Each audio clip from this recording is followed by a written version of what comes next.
Hello friends, good morning all of you. कैसे हो आप सभी? मस्त होंगे, स्वस्थ होंगे। आज मैं आप लोगों के लिए शिक्षण विधियों की बहुत शानदार क्लास लेकर आया हूं। आप लोगों ने पिछला पार्ट देखा होगा जिसमें शिक्षण विधियां, संपूर्ण शिक्षण विधियों की क्लास मैंने डाल रखी है। उसके अलावा भी शिक्षण विधियों की बहुत सारी क्लासें मैं करवा चुका हूं।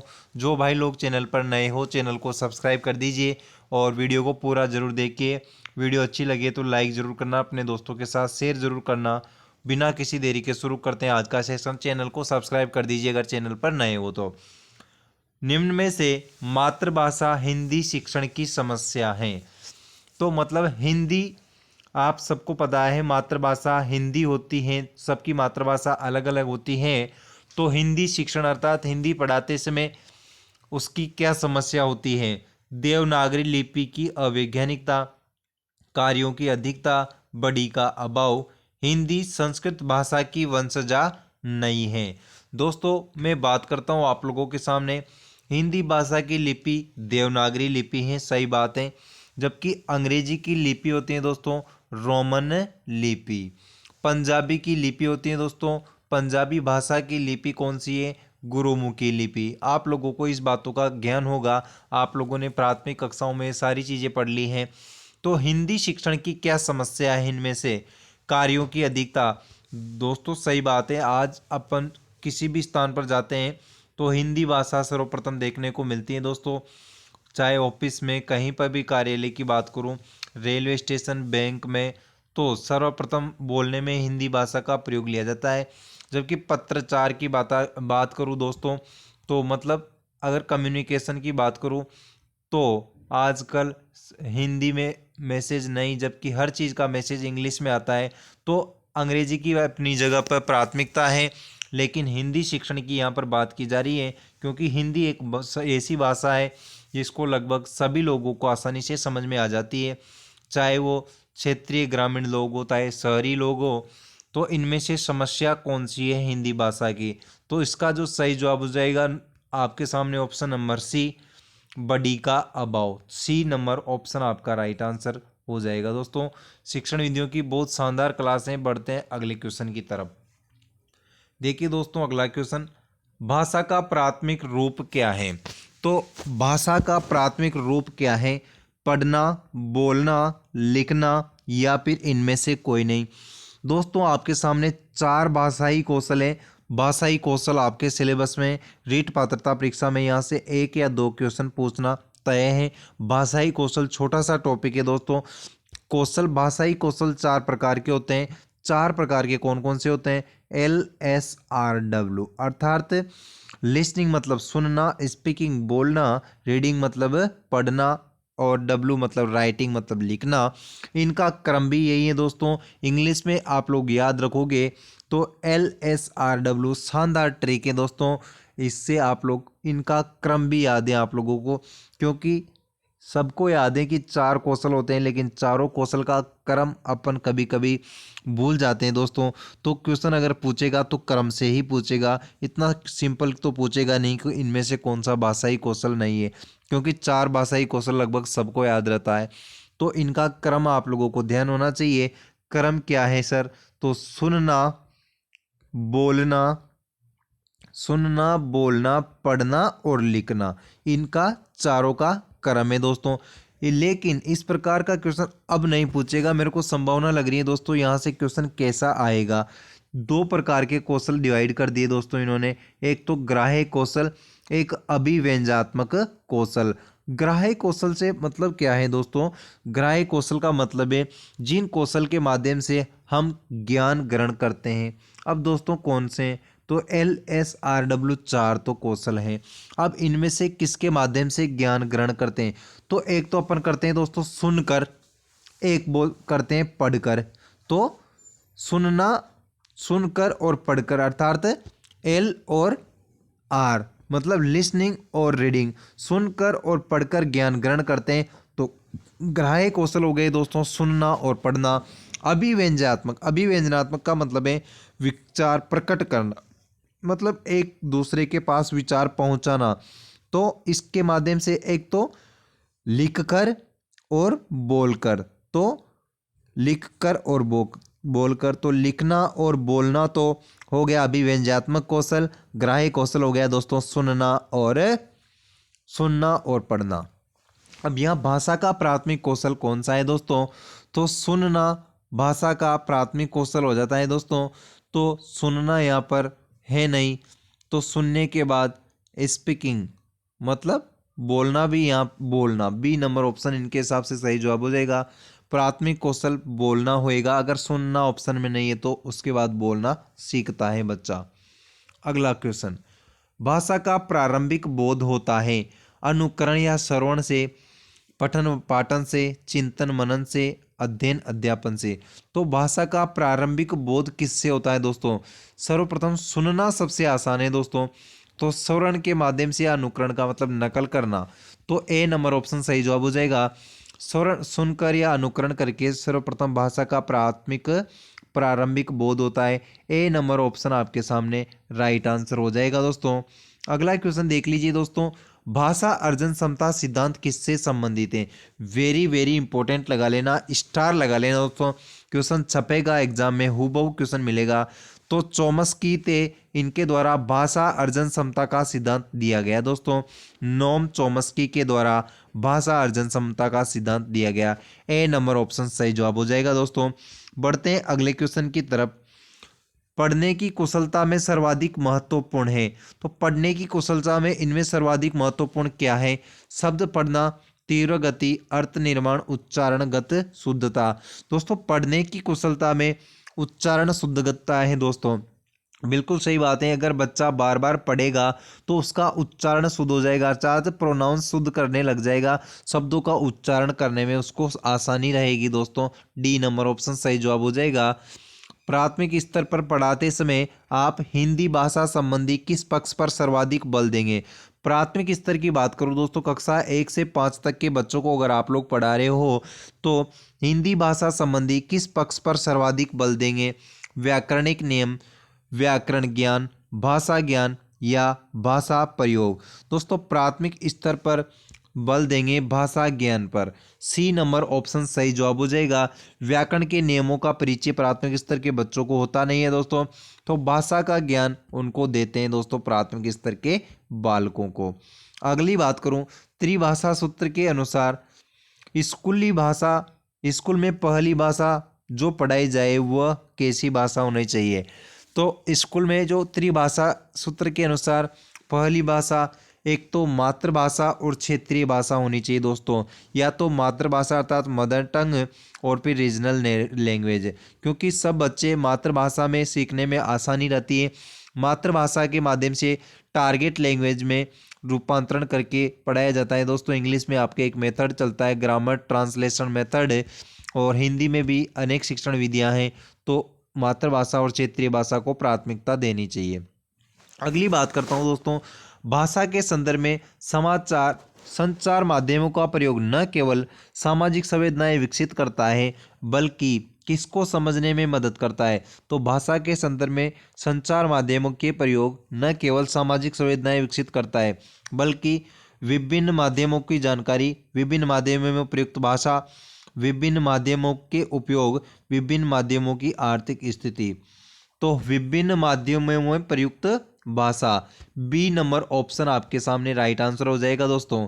अगला क्वेश्चन देख लीजिए दोस्तों, प्रत्येक भाषा शिक्षक को इस बात की जानकारी होनी चाहिए कि उसकी कक्षा के बच्चों की पृष्ठभूमि क्या है। तो सभी भाषा शिक्षक को इस बात की जानकारी होनी चाहिए कि उसके कक्षा के बच्चों की पृष्ठभूमि क्या है। तो आर्थिक, सामाजिक या सामाजिक, व्यवसायिक, भाषायिक और सांस्कृतिक या सांस्कृतिक आर्थिक। तो सही जवाब हो जाएगा सी नंबर ऑप्शन, भाषिक व सांस्कृतिक। राइट आंसर हो जाएगा सी नंबर ऑप्शन। अगला क्वेश्चन देखिए दोस्तों, कौन सी भाषा इंस्टिक्ट लैंग्वेज के नाम से जानी जाती है? वेरी वेरी इंपॉर्टेंट है, क्वेश्चन आएगा एग्जाम में। इंस्टिक्ट लैंग्वेज के नाम से किसे जाना जाता है? मातृभाषा, विद्यालय भाषा, अधिग्रहित भाषा। इंस्टिक्ट लैंग्वेज कहा जाता है दोस्तों अधिग्रहित भाषा को। तो सी नंबर ऑप्शन आपके सामने राइट आंसर हो जाएगा। बढ़ते हैं अगले क्वेश्चन की ओर। अगला क्वेश्चन देखिए दोस्तों, भाषा स्वयं में एक व्यवस्था है।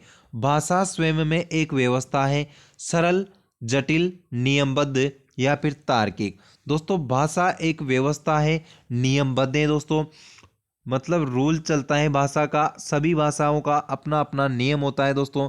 तो एक नियमबद्ध तरीके की एक व्यवस्था होती है दोस्तों भाषा। भाषा का अपना अलग महत्व होता है दोस्तों भाषा का।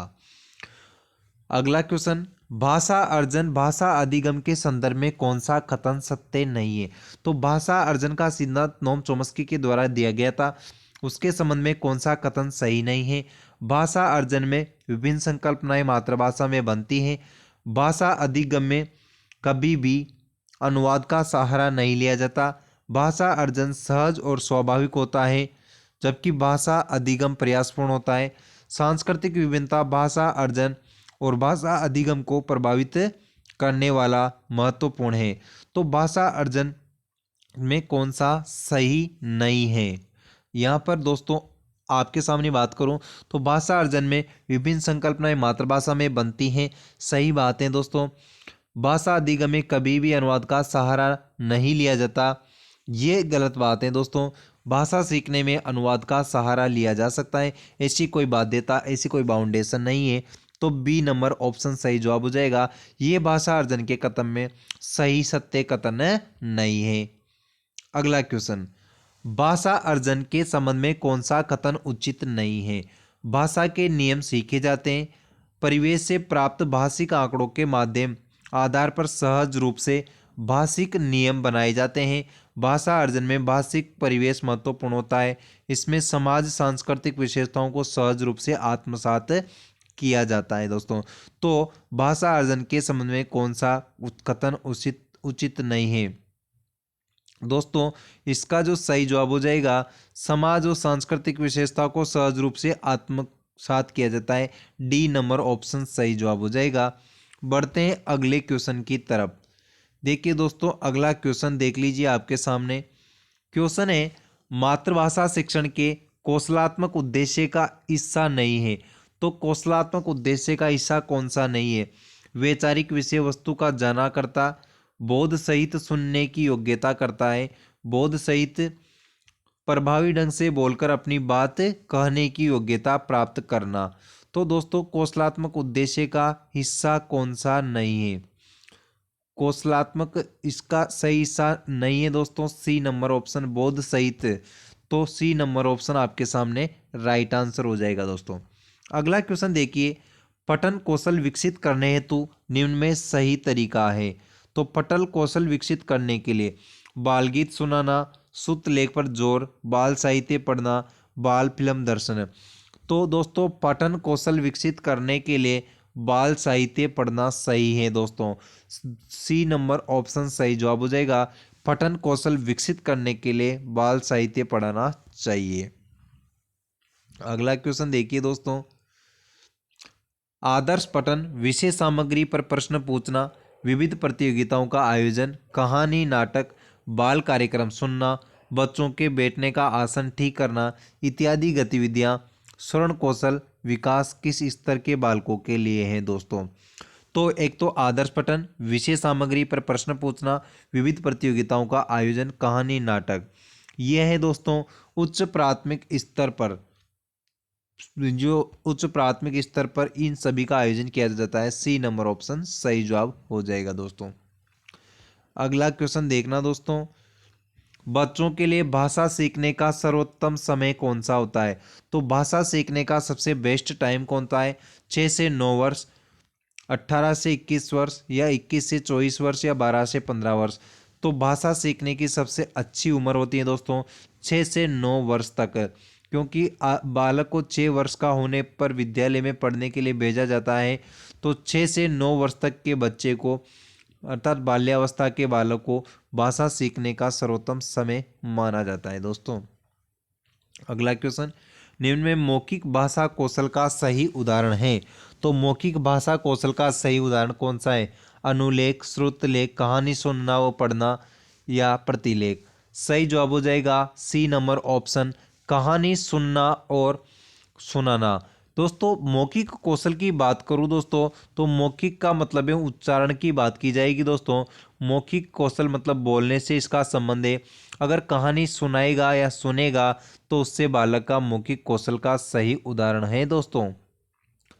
अगला क्वेश्चन है दोस्तों, निम्न में से कौन सा कौशल उच्च प्राथमिक स्तर पर बोलना कौशल विकास के अंतर्गत आता है? तो निम्न में से कौन सा कौशल उच्च प्राथमिक स्तर पर बोलना कौशल विकास के अंतर्गत आता है? कहानी लेखन, वाद विवाद प्रतियोगिता में प्रतिभागिता, समाचार पत्र पढ़ना, केवल गाना सुनना।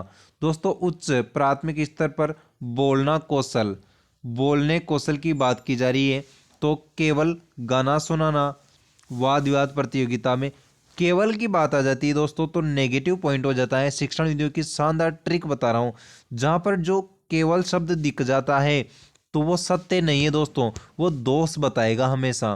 तो ये दोष ही बता रहा है, जबकि यहाँ पर दोष नहीं पूछ रहा, पॉजिटिव बात पूछ रहा है। तो सही जवाब हो जाएगा बी नंबर ऑप्शन, वाद विवाद प्रतियोगिता में भागीदारी। दोस्तों अगर बालक वाद विवाद प्रतियोगिता में प्रतिभागी बनेगा तो ही बालक के भाषा के कौशल विकास को, बोलने वाले कौशल विकास का विकास किया जा सकता है। अगला क्वेश्चन, विद्यार्थी सही ढंग से लिखे और उसके लेखन कौशल में निरंतर विकास हेतु आवश्यक हैं। तो उसके कौशल विकास में निरंतर क्या आवश्यक है? अध्यापक विद्यार्थी लिपि, शब्द और वाक्य रचना की अशुद्धियों को दूर करते रहे। अच्छा लेखन करने पर असीमित प्रशंसा की जाए। विद्यार्थी के साथ सहानुभूति व्यवहार नहीं किया जाए। कक्षा में उचित फर्नीचर व्यवस्था की उपेक्षा की जाए। दोस्तों ऑप्शन नंबर ए सही जवाब हो जाएगा। अध्यापक विद्यार्थी की लिपि और शुद्ध वाक्य की अशुद्धियों को दूर करते रहे। ए नंबर ऑप्शन आपके सामने सही जवाब हो जाएगा दोस्तों। बढ़ते हैं अगले क्वेश्चन की तरफ। क्वेश्चन देखिए दोस्तों, विद्यार्थी में पठन कौशल विकसित करने हेतु उचित उपाय हैं। तो पठन कौशल विकसित करने का सबसे बेस्ट उपाय क्या है? पुस्तकालय से संदर्भित पुस्तकें लेने, पढ़ने और अधिगम सामग्री का खोज का अवसर दिया जाए। अध्यापक द्वारा अभिप्रेरणा का ध्यान नहीं दिया जाए। विद्यार्थी अशुद्धि शब्द उच्चारण की उपेक्षा की जाए। अध्यापक द्वारा प्रेम पूर्वक व्यवहार नहीं किया जाए। दोस्तों पठन कौशल का विकास करना है तो लाइब्रेरी से पुस्तकें लेकर उनको पढ़ेगा बालक, तो उनमें पढ़ने की कौशल का विकास हो जाएगा दोस्तों। ए नंबर ऑप्शन सही जवाब हो जाएगा, संदर्भित पुस्तकें लेने और पढ़ने से। दोस्तों अभी प्रेरणा का यहाँ कर कोई बात नहीं हो रही है, पठन कौशल से संबंधित है तो पढ़ने की बात आ जाएगी। इनमें से अशुद्धि वर्तने का कारण है लिपि का पूर्ण ज्ञान, शुद्ध उच्चारण, लेखन में सावधानी, व्याकरण का अधूरा ज्ञान। दोस्तों अशुद्धि वर्तनी मतलब तो अगर गलती कर रहा है तो व्याकरण का अधूरा ज्ञान है, मतलब ग्रामर की कंप्लीट जानकारी नहीं है। तो व्याकरण की कंप्लीट जानकारी नहीं होने के अभाव में वाक्य अशुद्ध लिखता है, शब्द अशुद्ध लिख बैठता है दोस्तों। तो डी नंबर ऑप्शन सही जवाब हो जाएगा। बढ़ते हैं अगले क्वेश्चन की तरफ। इनमें से द्रुत वाचन किसका प्रकार है? दोस्तों द्रुत वाचन सहस्वर वाचन का, या फिर अनुकरण वाचन का, सामूहिक वाचन का, मौन वाचन का। दोस्तों इसका सही जवाब हो जाएगा ए नंबर ऑप्शन सहस्वर वाचन का। अगला क्वेश्चन देखिए दोस्तों आपके सामने, सर्वप्रथम सरल तथा समान आकृति के वर्षों को लिखवाना प्रारंभ किया जाए। उल्लिखित बात किस स्तर के विद्यार्थी हेतु कही गई है? दोस्तों तो सर्वप्रथम समान आकृति के वर्षों को, दोस्तों अगर समान आकृति के वर्ष को लिखवाना प्रारंभ किया जाए तो मतलब क्रम की बात की जा रही है दोस्तों, सीक्वेंस की। तो प्राथमिक स्तर, उच्च प्राथमिक स्तर, माध्यमिक स्तर या उच्च माध्यमिक स्तर। तो दोस्तों आपके सामने प्राथमिक स्तर के बालकों के लिए क्रम से लिखवाने प्रारंभ किया जाता है। ए नंबर ऑप्शन सही जवाब हो जाएगा दोस्तों। अगला क्वेश्चन, भाषा कौशलों में अभिव्यक्ति कौशल क्या क्या है? क्लास की स्टार्टिंग में ही मैंने कौशल का ही एक क्वेश्चन आया था, वहाँ पर बता दिया कि भाषा कौशलों का क्रम कौन कौन सा होता है। तो LSRW तो इनका क्रम होता है दोस्तों, सुनना, बोलना, पढ़ना और लिखना। अभिव्यक्ति कौशल कौन कौन से हैं?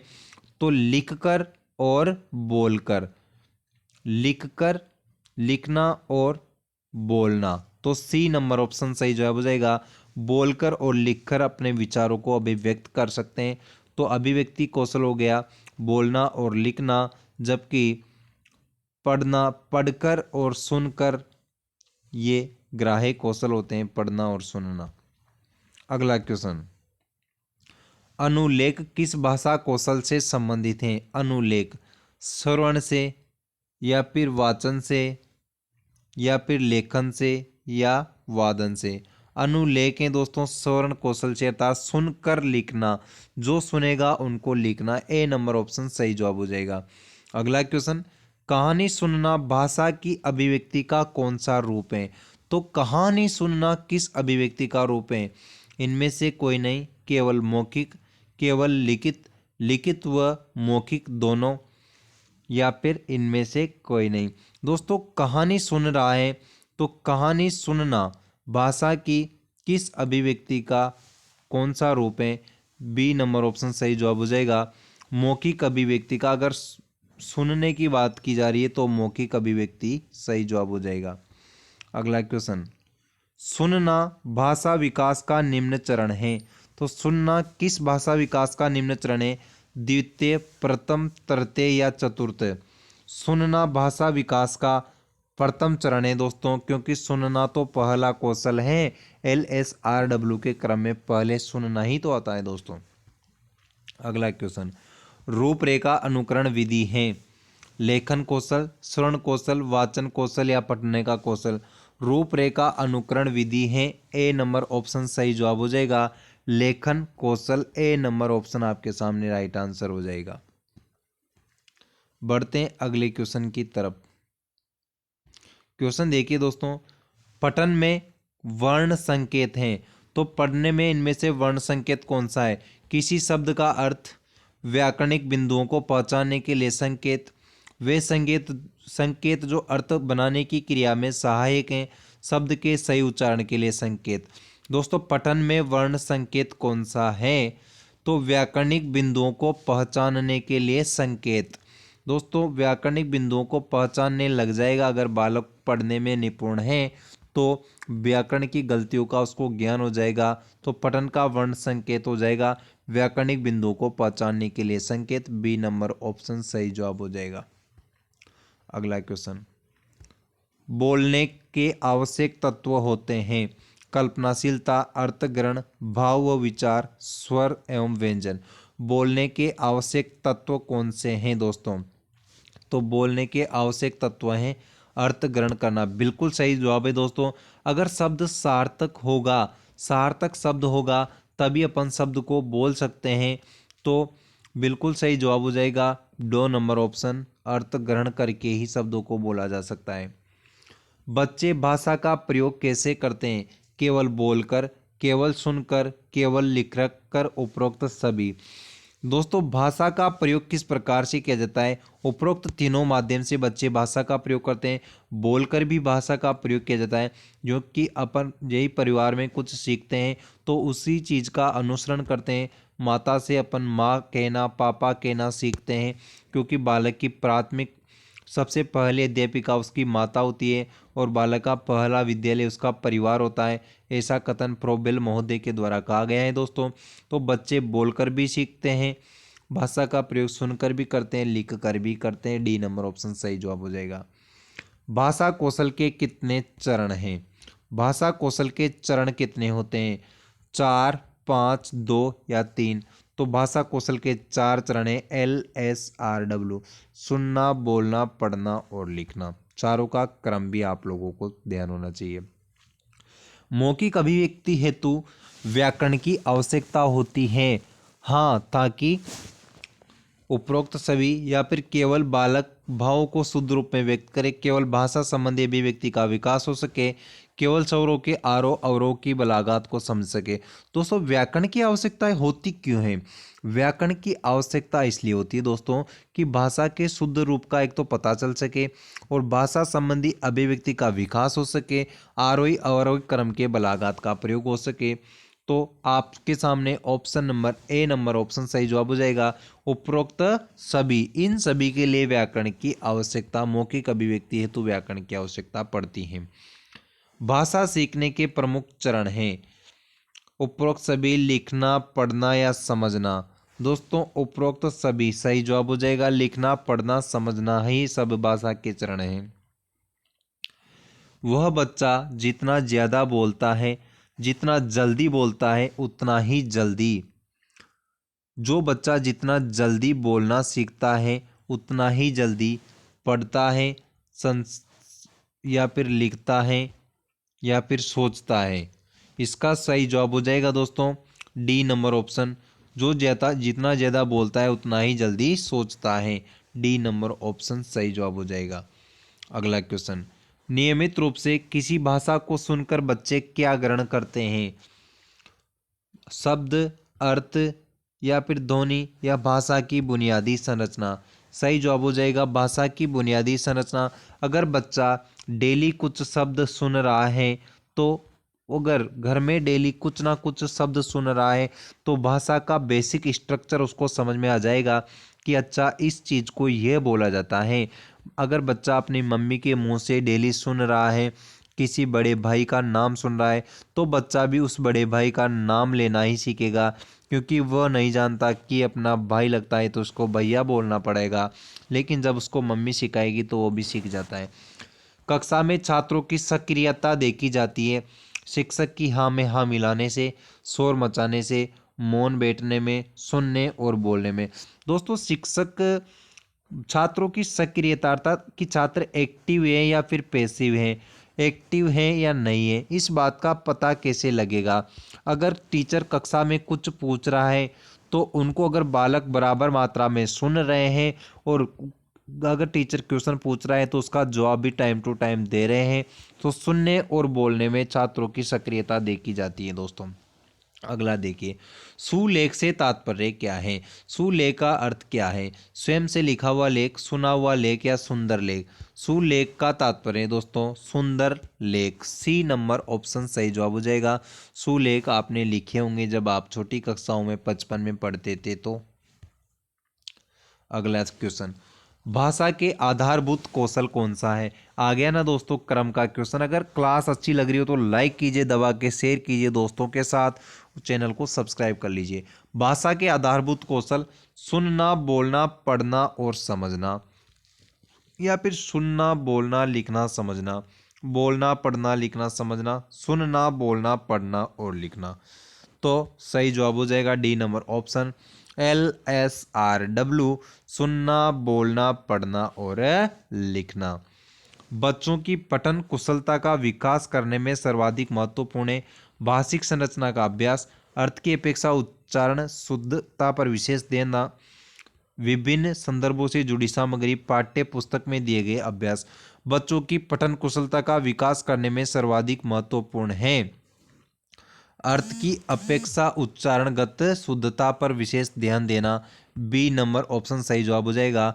दोस्तों बच्चों की उच्चारण पर सर्वाधिक ध्यान देना, उच्चारण पर ध्यान देना भी महत्वपूर्ण है दोस्तों। अगर बालक शब्द का उच्चारण ही सही नहीं कर रहा तो उसको सीखने में भी गलती सीख जाएगा, इसलिए उच्चारण महत्वपूर्ण हो जाता है।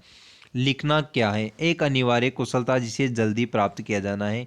एक तरह की बातचीत है, एक अत्यंत यांत्रिक प्रक्रिया है, एक बेहद जटिल प्रक्रिया है दोस्तों। दोस्तों एक बेहद जटिल प्रक्रिया है दोस्तों। डी नंबर ऑप्शन सही जवाब हो जाएगा। अगला क्वेश्चन, भाषा और एक उत्तम साधन है। भाषा किस प्रकार का उत्तम साधन है?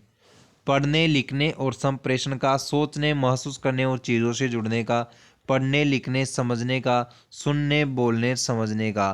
दोस्तों सुनना, बोलना और सोचना, इन सब का साधन है भाषा। अगला क्वेश्चन, भाषा सीखने का व्यवहारवादी दृष्टिकोण देता है रचनात्मकता, अभिव्यक्ति, भाषा प्रयोग या फिर अनुकरण। दोस्तों व्यवहारवाद बात करता है दोस्तों अनुकरण पर, तो डी नंबर ऑप्शन आपके सामने राइट आंसर हो जाएगा। अगला क्वेश्चन, निम्न में से सही विकल्प का चयन कीजिए। भाषा के पाठ्यक्रम में प्रारंभ से ही व्याकरण की शिक्षा का प्रावधान होना चाहिए। व्याकरण भाषा का नियंत्रक होता है। व्याकरण का क्रमबद्ध ज्ञान आवश्यक है। व्याकरण भाषा के व्याकरण का मूल तत्व है। दोस्तों, भाषा के पाठ्यक्रम में प्रारंभ से ही व्याकरण शिक्षा का प्रावधान होना चाहिए या व्याकरण का क्रमबद्ध ज्ञान आवश्यक है। तो सी नंबर ऑप्शन सही हो जाएगा। अगर भाषा के जो प्रारंभ से ही व्याकरण का प्रावधान कर देगा तो भी कठिन है दोस्तों, क्योंकि प्राथमिक स्तर पर बालक नहीं जानते कि व्याकरण होती क्या है। तो क्रमबद्ध रूप से व्याकरण का ज्ञान आवश्यक है। सी नंबर ऑप्शन सही जवाब हो जाएगा। वीडियो अच्छी लगी हो तो दोस्तों के साथ लाइक कीजिए। Thank you.